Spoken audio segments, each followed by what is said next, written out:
Hello everyone and welcome to this video. Today guys I will show you how to delete Tabby account on Android. If you're looking to delete your account, watch this video to the end and subscribe to my channel for more content.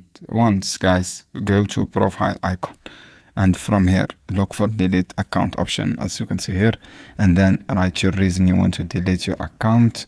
Write your reason to delete your account and then confirm. For Android users guys, all you have to do, go to Tabby support from here and click start your chat and write your reason you want to delete your account. Just go to chat support and then look for reason you want to delete your account, and then make sure you have zero transaction and you have zero balance on your account, and then you can delete your account successfully without any problems. Just guys look for option for chat option as you can see here.